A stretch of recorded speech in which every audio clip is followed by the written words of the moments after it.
All right, so now we're going to take you through the app on an Android tablet here. So on this particular tablet, we can see it's laid out in the vertical format. Once you connect the camera, you'll have the option to enable thermal imaging.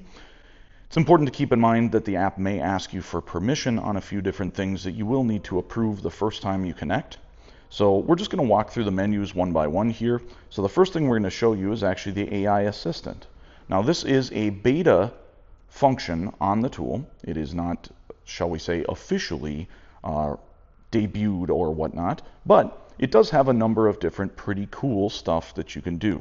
We're not going to try to show you all of it today, but we will show you the vehicle detection section, since most of my experience is related to automotive.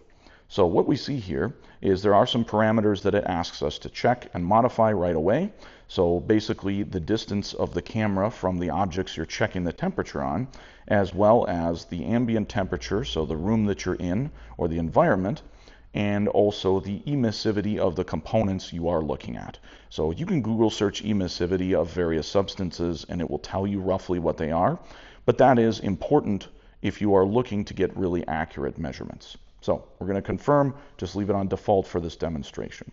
Now, when we go to AI detection down here, you have up on the top, there are different components you can select. So depending on what automotive component you are trying to get a baseline general parameter for, we're just going to select ignition coil, and you see here it gives us a baseline of 40 to 70 degrees. So I don't know if I'll be able to reach to see a coil, but basically if you were to aim this at an ignition coil and look for your crosshairs in the center of the screen, you could look at that and verify that the baseline temperature of that component falls within this general parameter that is given.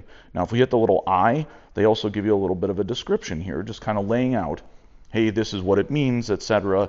So you have some kind of a concept why this information is here and what it means. So again, the AI detection does have a bunch of different components listed here for general things. A lot of common components that you can look at with a thermal imager in order to get kind of a baseline idea of if something is way out of whack. Of course, this is not gospel, right? There are always possibilities that there are vehicles with components that may fall outside of the norm as a normal case. So just remember, it's meant for help, not for definitive answers.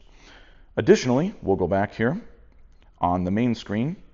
If we use the AI detection, it does have the ability to try and do this automatically, and it will be a purchase or a feature that you can add on or purchase as well if you want to have that as part of your subscription, or you want to make that a part of your subscription for the thermal imager. Of course, it's not required in any way. It's more of an add-on feature if you want to use it.